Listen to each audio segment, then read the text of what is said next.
Equation of state करते हैं। सबसे पहले चीजों को समझेंगे, ये तीनों इक्वेशन निकलता कैसे है और फिर सारा वन बाय वन निकालेंगे।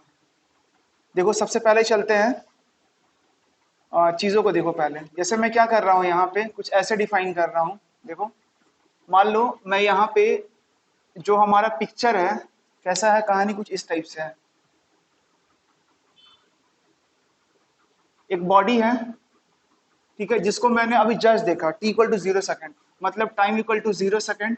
स्पीड कितना था, मैंने देखा कुछ स्पीड था, तो जो भी स्पीड था उसको मैंने u से ले लिया। उसके बाद इसके पास एक्सेलरेशन भी था, तो इसके पास एक्सेलरेशन है, इसका मतलब इसका वेलोसिटी चेंज हो रहा है।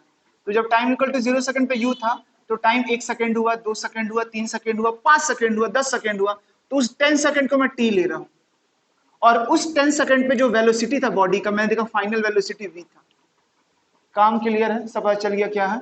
मतलब इनिशियल स्पीड u था, टाइम जब 0 था, जब टाइम t सेकंड हुआ तो वेलोसिटी v हो गया, फाइनल वेलोसिटी। वेलोसिटी चेंज क्यों? क्योंकि इस पास एक्सेलरेशन है और ये कांस्टेंट है। अब इसको मैं ग्राफ में ड्रॉ कर रहा हूं। मैं कैसा ग्राफ बना रहा हूं? मैं ग्राफ बनाऊं और वेलोसिटी टाइम ग्राफ बना रहा हूं। वेलोसिटी टाइम ग्राफ, इधर रहेगा वेलोसिटी, इधर रहेगा वेलोसिटी, और इधर रहेगा टाइम, क्योंकि मैंने आपको बोला टाइम एक इंडिपेंडेंट वेरिएबल है, ये किसी पर डिपेंड नहीं करता। तो जब टाइम था 0 सेकंड तो स्पीड था u मीटर पर सेकंड। जब टाइम था 0 सेकंड तो स्पीड था u। ये वेलोसिटी है y वाला, तो y वाला वैल्यू जो है ना वेलोसिटी दिखाएगा, तो u था। तो यहां से यहां तक ये u है, मतलब मैं बोल सकता हूं ये जो कोऑर्डिनेट होगा, ये वाला वैल्यू u है, तो इसका कोऑर्डिनेट क्या हो जाएगा? 0, 0, u, और इसका कोऑर्डिनेट 0, 0 होगा ना।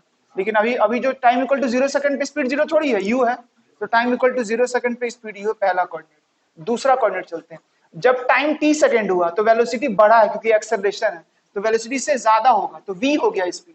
जब time equal to t second हुआ, मान लो ये कुछ भी हो सकता है, 3, 4, 5 कुछ भी हो सकता है, और इस पे वेलोसिटी जो दिख रहा है अपने को v दिख रहा है, तो मैंने इसे ज्वाइन करके निकाल लिया ये कितना पॉइंट आ रहा है, तो यहाँ पे कोऑर्डिनेट आ रहा है। और फिर मैंने क्या कर दिया, दोनों को ज्वाइन कर दिया, दोनों को ज्वाइन कर दिया, ठीक है। याद रखना, याद रखना, जब एक्सेलरेशन कांस्टेंट होता है, एक्सेलरेशन यहाँ पे कांस्टेंट है, वो चेंज नहीं हो रहा है, वेलोसिटी चेंज हो रहा है, और वेलोसिटी बढ़ रहा है। देखो टाइम जब इतना था तो वेलोसिटी इतना हो गया यहाँ से यहाँ, जब टाइम इतना हुआ तो वेलोसिटी इतना हो गया। बात समझ पा रहे हो मेरी बात? कोऑर्डिनेट्स की हेल्प से बता रहे हैं, ठीक है। अब यहाँ पे क्या करेंगे, यहाँ पे थोड़ा नेमिंग कर देते हैं। इसको मैंने ऐसे एक्सटेंड कर दिया, इसको मैं नेम कर दिया O, इसको मैंने कर दिया A, इसको मैंने कर दिया B, नेमिंग कर दिया। और ये इसको मैंने O A B, इसको C कर दिया, इसको D कर दिया। ये जो अप्रोच करने जा रहे हैं, ये बेसिकली इक्वेशन ऑफ स्टेट जो है वो ग्राफिकल मेथड से निकाल रहे हैं, और ग्राफिकल मेथड कहीं आपसे एग्जाम में पूछता है 3 मार्क्स का, ये तीनों डिराइव करने के लिए, तो अच्छे से उसको समझ लीजिए। अब मैं बोल सकता हूं इसका कोऑर्डिनेट क्या होगा, तो यहाँ पे x कितना है t, और y कितना है v, ये आ गया 2 कोऑर्डिनेट। अब चलते हैं, सबसे पहला चीज समझना है आपको। सबसे पहला चीज इसमें क्या है, नंबर 1। नंबर 1 में क्या है कि जब भी आप क्या करते हैं, वेलोसिटी टाइम ग्राफ को देखते हैं, वेलोसिटी टाइम ग्राफ में आपको जो भी स्ट्रेट लाइन मिल रहा है, आपको जो भी स्ट्रेट लाइन मिल रहा है, अगर आप उसका स्लोप निकालेंगे, क्या निकालेंगे? स्लोप। तो मैं ऐसे लिख रहा हूं, that is slope of line in velocity time graph. Velocity time graph, तो वेलोसिटी टाइम ग्राफ में जब भी आप किसी स्ट्रेट लाइन का स्लोप निकालिएगा तो आपको वो वेलोसिटी देगा, सॉरी आपको क्या देगा? एक्सेलरेशन। क्या देगा? एक्सेलरेशन देगा, ऑलवेज एक्सेलरेशन देगा।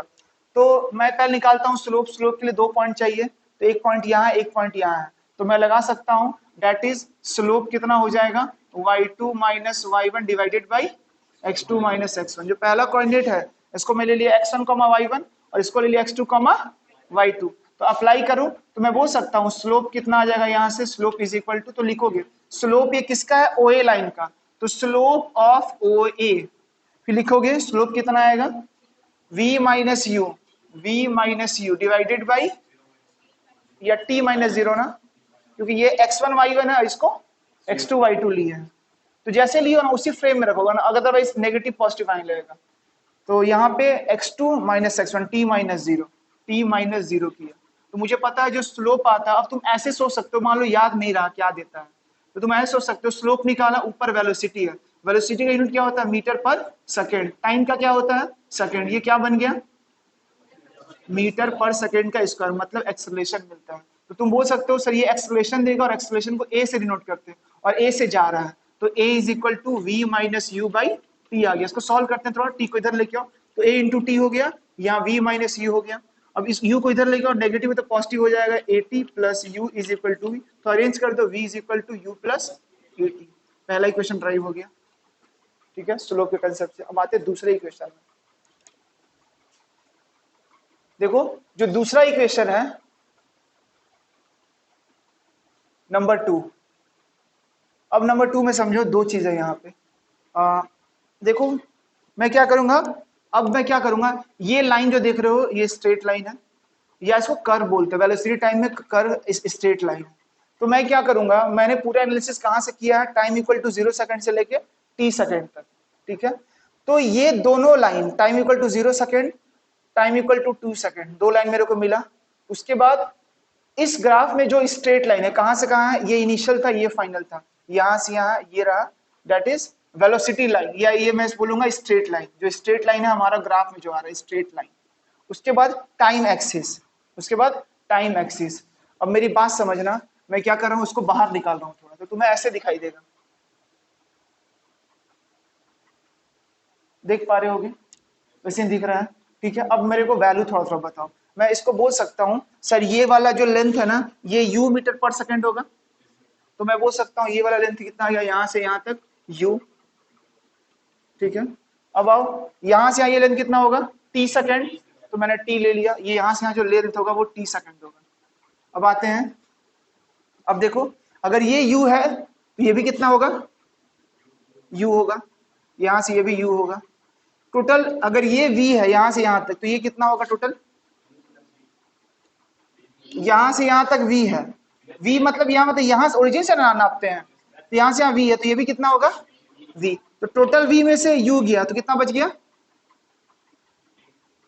टोटल v था, इस पूरे v में से u गया तो ये कितना बच गया?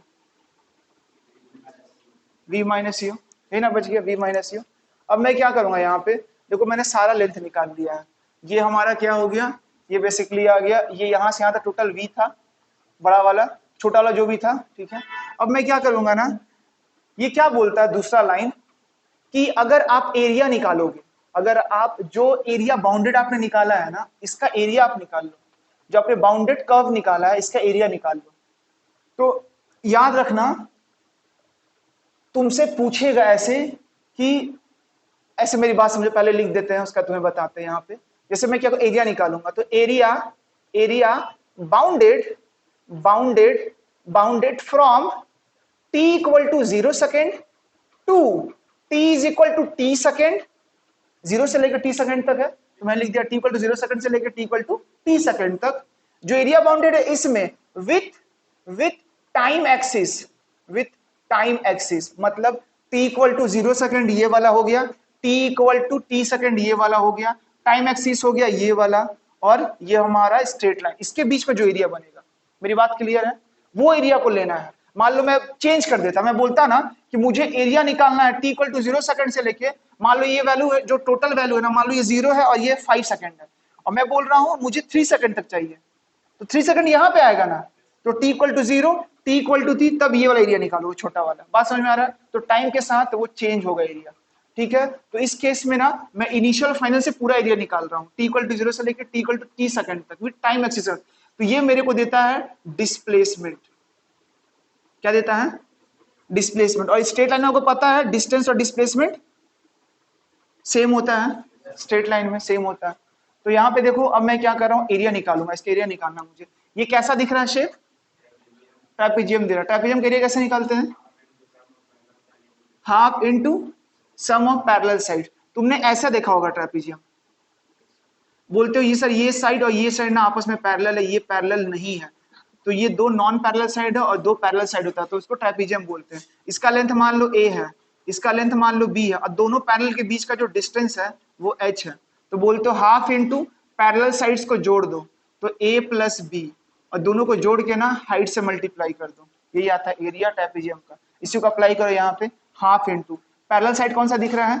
एक ये वाला और एक v, तो लिख दिया u प्लस v, दोनों डिस्टेंस कितना हो जाएगा t, तो t से मल्टीप्लाई कर दिया, तो देखो ये कितना आ जाएगा हाफ, इसको मैं लिख सकता हूँ v प्लस u, ठीक है। और देखो मैंने एक इक्वेशन निकाल रखा है, तो देखो यहाँ से मैं लिख सकता हूँ v is equal to u plus a t है, मुझे यहाँ से t को रिप्लेस करना है, तो मैं लिख सकता हूँ v minus u by a is equal to t, ठीक है। v को इधर u को इधर लेके आया तो माइनस और a से डिवाइड हो गया, सब्स्टिट्यूट करो t की जगह, v माइनस यू बाई ए, और ये एरिया क्या देता है डिस्प्लेसमेंट, डिस्प्लेसमेंट को s से लिखते हैं। अब इसको सॉल्व कर देखो, नीचे 2 इंटू ए है, डिवाइड में इधर आएगा तो मल्टीप्लाई हो जाएगा, तो क्या हो जाएगा 2 इंटू ए इंटू एस, देखो ये a plus b a minus b है ना, तो क्या हो जाएगा a square minus b square, तो आ गया थर्ड वाला formula, v square minus c square equal to 2as। उसके बाद एक और इसमें है थर्ड वाला, ठीक है, थर्ड वाला भी देख लो, नंबर थर्ड को कैसे करेंगे, नंबर थर्ड में ऊपर यहाँ पे दिखा देता हूँ, यहाँ पे स्पेस है, देखो थर्ड वाले में सिंपल सा है, बहुत बड़ा इसमें भी कुछ नहीं है। देखो थर्ड वाले में मैं ऐसे लिख सकता हूं, मुझे ना अब इसका एरिया निकालना, एक और तरीका है, दूसरा तरीके से एरिया निकालते हैं। देखो मैं क्या कि इस ट्रेपेजियम को ना दो पार्ट में डिवाइड कर दिया, एक ये वाला पार्ट और एक ये वाला पार्ट, तो एक हो गया रेक्टेंगल, दूसरा हो गया ट्रायंगल। सर दोनों का एरिया निकाल के जोड़ दो, पूरा का एरिया मिल जाएगा, वही काम करते हैं। तो एरिया इज इक्वल टू, पहले इसका एरिया निकालते हैं, मैं बोल सकता हूं सर ये रेक्टेंगल दिख रहा है, लेंथ इंटू ब्रेथ, तो टी इंटू यू, या लिख सकता हूँ u इंटू टी, समझ पा रहे होगे, प्लस ये एरिया हो गया, दूसरा का एरिया जोड़ेंगे, अब इसके एरिया निकालना है, ये ट्रायंगल है, हाफ इंटू बेस, बेस ये कितना है, फिर से ये चाहिए, ये कितना है v माइनस यू, तो देखो यहां से लिख सकते हो u2 लिख दिया, प्लस ये हाफ लिख दिया इंटू टी लिख दिया, और v माइनस यू को तुम यहां से सब्स्टिट्यूट कर सकते हो, v is equal to u plus a t हो रहा है, u को इधर लेके आ जाओ, v minus is equal to a t आ जाएगा, तो v माइनस की जगह एटी लिख दो, तो कितना हो जाएगा ut plus half A T into T, T का स्क्वायर, और एरिया है तो डिस्प्लेसमेंट देगा। आया बात समझ में, कर लोगे, डेरिवेशन में कुछ है नहीं, चलो इसको लिखो।